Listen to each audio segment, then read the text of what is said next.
So from front to back, we have Kohler over here. We have Kohler. Okay. We have Foy here. Representative Foy here. Kohler here. Kristiniak. Peterson. Riley. And then here we have, behind Riley is Salem, who's not here. Adio. Rogers. Patterson. And then Osborne. And behind Osborne we have Mull. Hoffman. And then Uden. Next to Uden is Graf. And then last is Brown.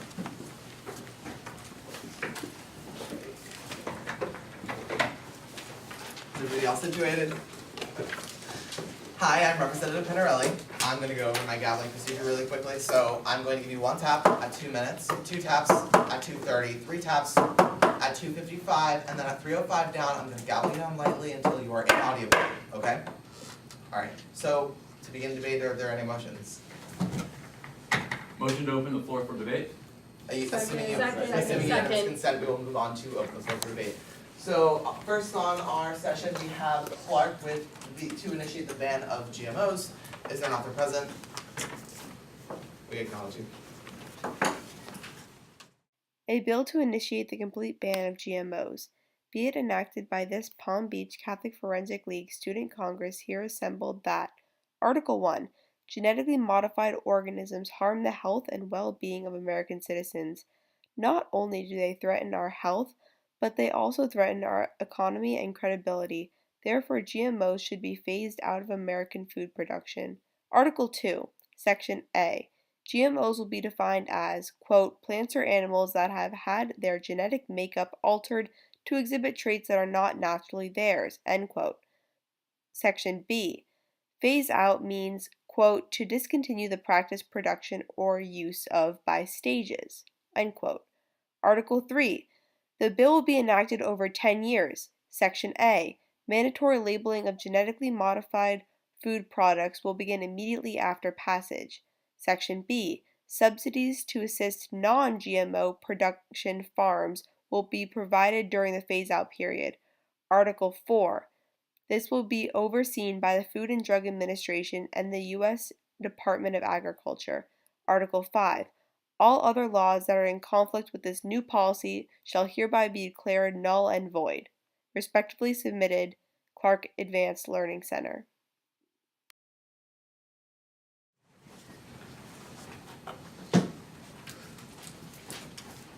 Hello, for the judges, my name is Senator Adio. That's spelled Addeo. I'm from School Code Y, and I'm the author of this piece of legislation.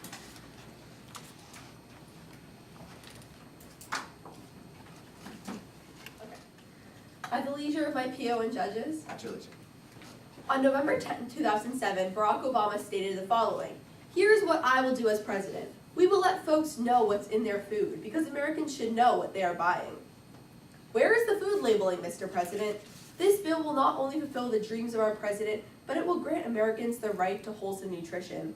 Genetically modified foods lack nutritional certainty, damage our international reputation, and intensify the issues that they were created to reduce.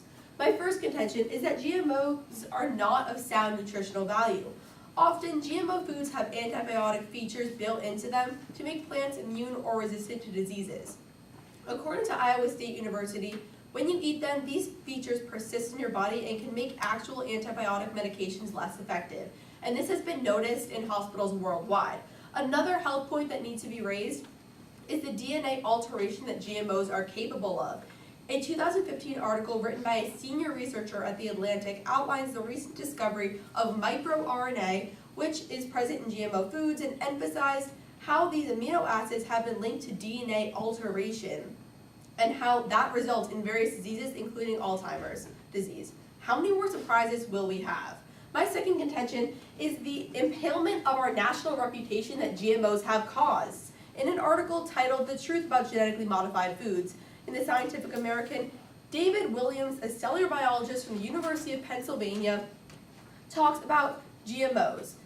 And he says that he's among a tiny fraction of biologists that are raising questions about the safety of GMOs, but he says that this isn't because they don't have issues, but because the financial backers for researchers are usually linked to GMO income. Domestically, people are questioning the safety of GMOs. An international question is raised by Senator Marilyn Chase, who states that over 60% of our national trade partners through the world have a ban on the import of unlabeled GMO foods. In Africa, where millions go hungry, several nations have refused to import American GM foods in spite of their lower costs. These countries value the overall natural health of their country more than the monetary positives that importing GMO foods would have, and I suggest that America does the same. For my final contention, the reverse of GMOs present is that GMOs present in the environment today are going to cause issues that we cannot reverse in the future. Various components of GMOs were created to decrease the amount of pesticides necessary to kill crops, like pestilence around crops, and Brown University warns that herbicide-resistant genes from chemical crops may crossbreed into wild and create superweeds that we can't kill. Senators, today we need to pass this legislation to ban GMOs for America and for our children. Thank you, and I'm ready for any and all questions. For the judge, the time of that speech was 2 minutes and 59 seconds. All questioners, please rise. Senator Kohler. What was the direct correlation between GMOs and the damage of our reputation?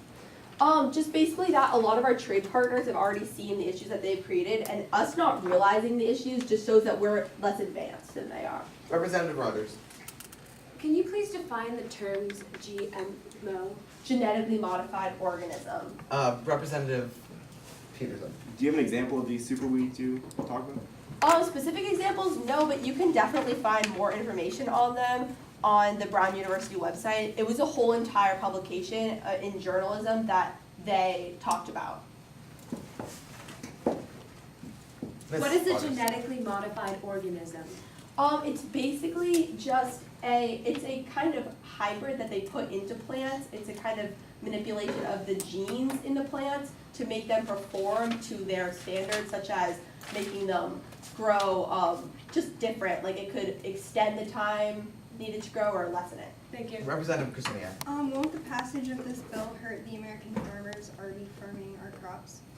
No, because of the phase-out process outlined in the bill. It won't be like this is implemented immediately. It'll be a whole process to acclimate everyone so that there's less economical consequences. Thank you. Representative Riley. Do you believe the 10 years that this bill will be enacted is too short or too long of a period for protecting the health and safety of our citizens? No, I authored this bill and it took a lot of time, so I just found that that was the perfect amount of time. Thank you. The chair will absorb the remaining 30 seconds left. Thank you, Mayor Heisey. Thank you. Since that was the authorship speech for the bill, followed by a 2-minute questioning period, we are now in line for the first negative speech on the bill, followed by a 2-minute questioning period. Negative, all speakers, please rise. Representative Fuller, you have the floor. Thank you. Good afternoon to the judges and the PO. For your information, my name is Representative Kollar, spelled Kollar.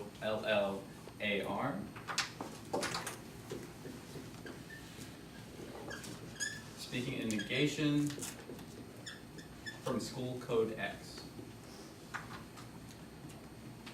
And as always, at the leisure of my judges and my PO. Give me a nod when you're ready. Whenever you're ready.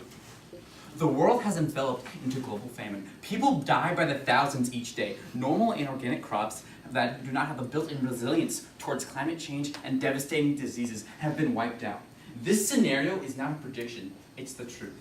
The research, development, and implementation of GMOs needs to continue because GMOs are the future to preventing global famine. GMOs have an increased resilience to natural disasters and climate change. And finally, GMOs have a lower price and reduce costs compared to normal organic crops. Contention 1. Many people need to realize that GMOs actually benefit the environment, consumer, and producer, and with further implementation could put a stop to world hunger and future global famine. In today's advanced medical field, the lifespan of the average human being is being increased, and with the world's rapid growth in population, without widespread acceptance of and implementation of GMOs, third world countries could be enveloped and plunged into an endless cycle of overwhelming hunger. Observed clearly by the engineers at the Biotechnology Industry Organization, GM crops are proven to produce higher, more nutritious yields than organic crops. GM crops are developed with enhanced nutrition profiles to solve vitamin and nutrition deficiencies in malnourished or diseased humans. GMOs are also better for the environment because they require less agriculture chemicals and fewer applications of pesticides, reducing the amount of chemical runoff. Contention 2. GMOs have increased resilience to natural disasters and diseases which could wipe out normal yields. Many GM crops have been developed to have a resilience to known diseases. GM crops last longer than their counterparts and increased chances of higher yields. In a third world country, one higher yield could mean the difference between life and death. Not only do GMOs have increased resilience to disease, but they also have factors that help them survive natural disasters. One of these resilient crops is called submarino rice. Submarino rice was bred by the International Rice Research Institute and can survive up to 2 to 3 weeks underwater. With constant flooding in major rice-growing areas of the Philippines and Luanzo, the need for this crop is at its highest. This is just one of the great examples of life-saving GMOs brought to the advancements of the GMO field. Third contention, GMOs reduce the price of crops and are less expensive than their organic counterpart. With GMOs proven to have a higher, more healthier yield, the price of these crops will fall due to the law of supply and demand. With bigger yields comes more supply. The greater supply and the same demand, the price of this produce will fall. GM crops also require less human intervention to grow. With the level of resistance these GMOs have, they need less overwatch and care. With less need for human interaction and intervention, the expense of workers' wage will fall. These 3 reasons are why I stand in firm negation of the bill to ban GMOs. Thank you. The time of that speech was 3 minutes and 5 seconds. All questioners, please rise. Senator Adio. What is more important, money or health? What I've shown you here today is the more important thing here in this debate is health. And I have shown you many times that GMOs increase the health and of the humans beings. Representative Rogers. You mentioned that GMOs and stuff Prevacing, Senator Patterson. How would third world countries be engulfed? Right. Well, what I've shown you is with human population increasing at an exponential rate, these third world countries do not have the infrastructure of agriculture to account for this increase in population. So what we can do with GMOs is we can implement them, and with higher yields, we can account for that growth in population. Representative Molt. Why will this help the American economy?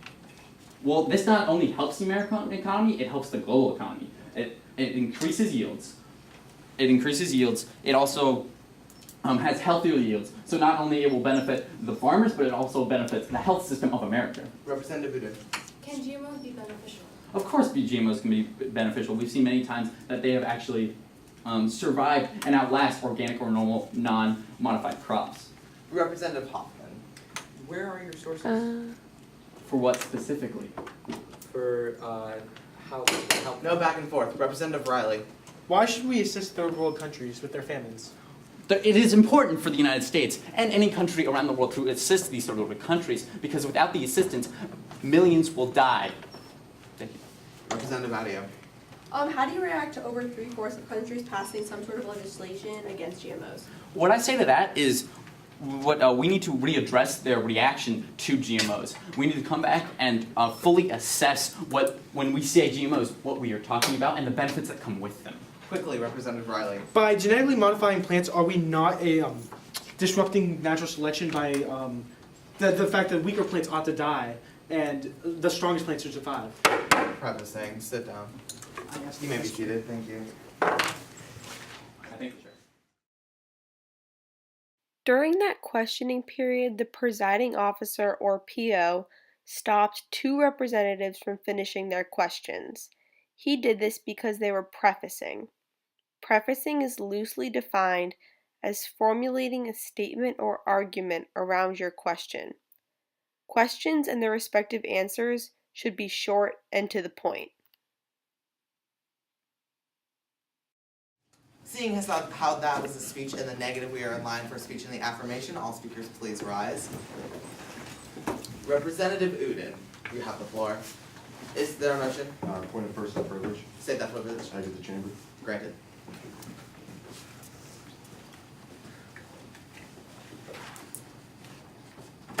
Hello, I am Senator Udin, spelled U-D-D-I-N,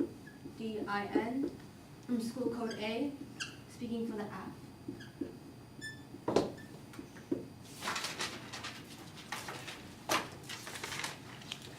At the leader of my PO and judges. Genetically modified foods may look and feel the same as conventional foods, but they are drastically different. These types of foods have been altered by taking the genetic material from one species and transferring it into another to obtain a desired trait. The FDA does not require any safety testing or any labeling of genetically modified foods, and introducing new genes into a fruit or vegetable may very well be creating unknown results such as toxins and new bacteria, new allergens, and new diseases, said by MD David Brownstein, author of the Guide of Healthy Eating. We should implement this bill because GMOs are unhealthy, they harm the environment, and do not increase yields or work against feeding a hungry world. For my first contention, GMOs are unhealthy. The American Academy of Environmental Medicine wants doctors to prescribe non-GMO diets for all their patients. Doctors have cited human studies that show how genetically modified foods can leave materials behind inside us, possibly causing long-term effects. Numerous health problems increased after GMOs were introduced in 1996. The percentage of Americans with 3 or more chronic illnesses jumped from 7% to 13% in just 9 years. Food allergies skyrocketed, and disorders such as autism, reproductive disorders, digestive problems, and others are on the rise. In addition, milk from treated cows has more of a hormone, insulin-like growth factor 1, which is linked to cancer. Doctor groups such as the AAEM tell us not to wait before we start protecting ourselves. For my second contention, GMOs harm the environment. Over 80% of all GMOs grown worldwide are engineered for herbicide tolerance. The associated herbicides in the genetically modified crops may harm any animals, insects, soil organisms, and these are just a few. They reduce biodiversity, pollute water resources, and are unsustainable. Roundup herbicide has been shown to cause birth defects in amphibians, embryonic deaths, and endocrine disruptions, and organ damage in animals even at very low doses. Also, genetically modified canola has been found growing in wild North Dakota and California, threatening to pass on its herbicide-tolerant genes onto weeds. Crop losses from insect pests can be staggering, resulting in devastating financial loss for farmers and starvation in developing countries. Farmers typically use many tons of chemical pesticides annually, and consumers do not wish to eat food that has been treated with pesticides because of potential health hazards and runoff agricultural waste. From excessive use of pesticides and fertilizers can poison the water supply and cause harm to the environment. For my third contention, GMOs do not increase yields or work against feeding a hungry world. And the International of Agricultural Knowledge, Science, and Technology of Development reported that GMO yields were highly variable and in some cases yields declined. The report noted that assessment of the technology lags behind its development, information and anecdotal contradictory, and uncertainty about the possible benefits and damage is unavoidable. They determined that the current GMOs have nothing to offer the goals of reducing hunger and poverty, improving nutrition, health, rural, and livelihoods. For these reasons, I initiate a complete ban of GMOs. I now stand for any and all cross-acts. Thank you. For the judges, the time of that speech. Could questioners remain seated until I say they can rise? Thank you. For the judges, the time of that speech was 3 minutes and 8 seconds. All questioners, please rise. Senator Patterson. Does the FDA site support no GMO testing? Yes. No. Representative Foy. Who was it that stated that toxins and diseases can become a result of GMOs? Dr. David Brownstein, the author of Guide to Healthy Eating. Senator Kohler. Can you explain the connection between the use of GMOs and the recurrence of autism? Well, since GMOs have such toxins, they cause diseases such as autism. Representative Brown. What do you feel is the most prevalent health risk caused by genetically modified? Well, there are many health risks, but to name a few: autism, reproductive disorders, digestive problems. Those are just a few. Representative Kohler, or not Kohler, Hoffman. Will this bill help our foreign interests or our influence? Yes. Okay, Representative Riley. Can you prove that GMOs lead to autism and Alzheimer's and not just correlate with it? Sorry, restate. We are out of time. Can all questioners remain seated? Thank you. What just happened was that the speaker did not understand the question being asked. If this happens, do not ask the person questioning you to restate. Turn to the PO and ask if the questioner can restate the question. There can never be back and forth communication between the speaker and someone asking a question. Always talk through the PO. Privilege? Exit the chamber? Granted. Is that motion? Granted. See, as that was a speech in the affirmative, you're in line for a speech in the negative. All speakers, please rise. Senator Pearson, you have the floor.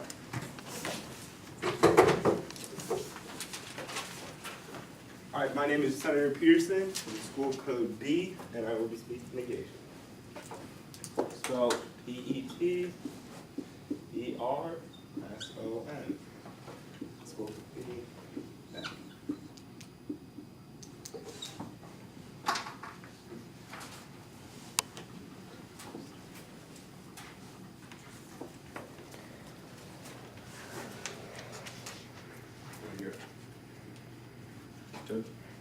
Okay, so I'm going to tell you why GMOs do not need to be banned, because obviously it has to do with the health, and there is no health effects. No one has proven that they kill you, so your health effects, like things like terrorism and feminism, have to be put above this. Why is our government focusing on foods that make us money? Wow, we already don't have any of that, so let's just take away some more. Why not? All right, and then my second reason is not a national problem like terrorism. Why is this on top of our bucket list? For reasons like that, I stand a firm negation of this bill to ban GMOs. Thank you. For the judges, the time of that speech was 41 seconds. All questioners, please rise. Osborne. Can you cite your sources? I do not have that information at this time. Mole. Can you explain the phase-out period? I don't like this bill, so why would I explain that? Okay. Udin. Do you think GMOs do not cause any harmful effects? Well, you haven't said they killed anyone yet. Can the room remain decorum? Kohler.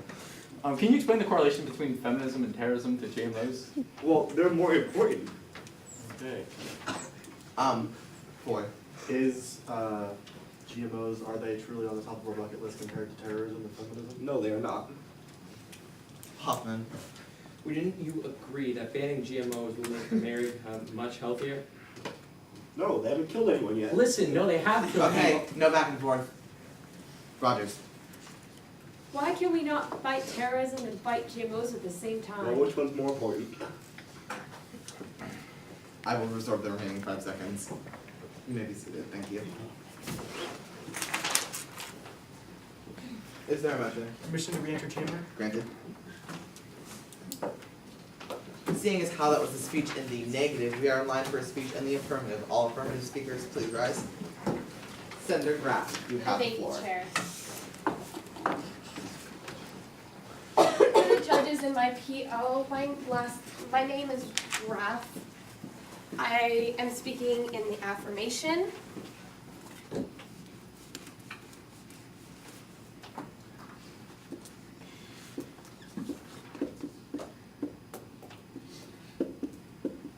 And I'm from School Code L.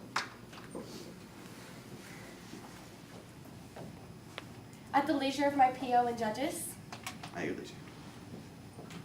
as Representative Adio stated within her final contention, there is more than 60 countries that have strict restrictions on GMOs.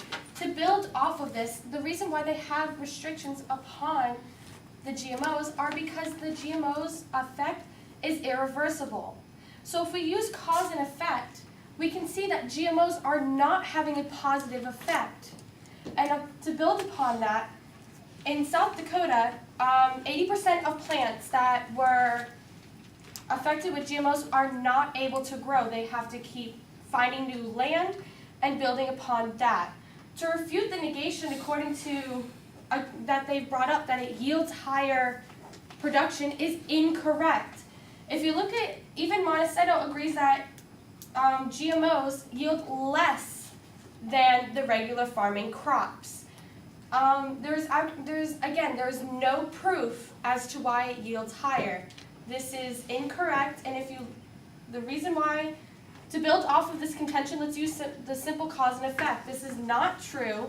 So the authorship that was presented by Representative Adio, we can clearly see that this is the correct side for the American people and the future of the American people.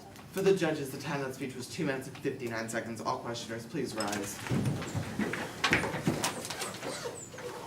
Foy. Did you state that GMO plants could not grow on the same land year after year? Correct. Patterson. What bans are restricted? There's restrictions on how much they can use, but pretty much the restrictions are so tight that they know that it's so bad that potentially you can't even use them. Peterson. Do you think issues like feminism and terrorism are more important? Can you please restate that question? Do you think issues like feminism and terrorism are more important? No. Ms. Rogers. Do you think that there's any need for genetically modified organisms?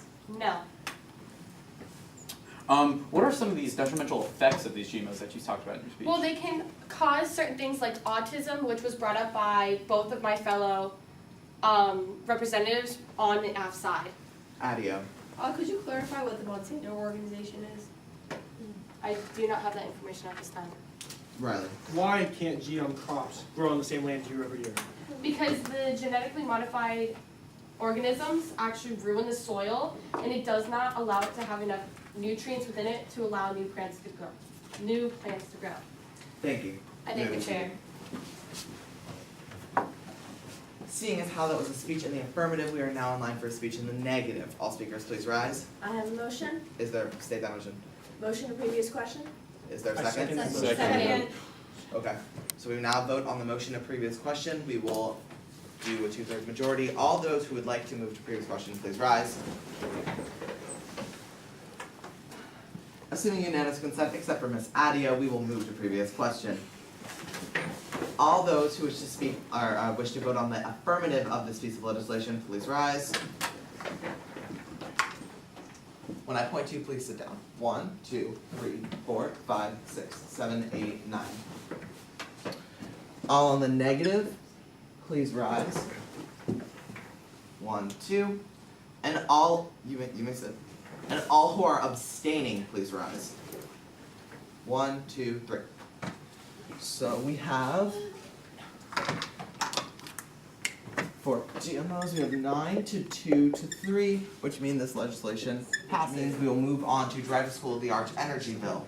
Are there any authors present? Representative Rogers, you have the floor.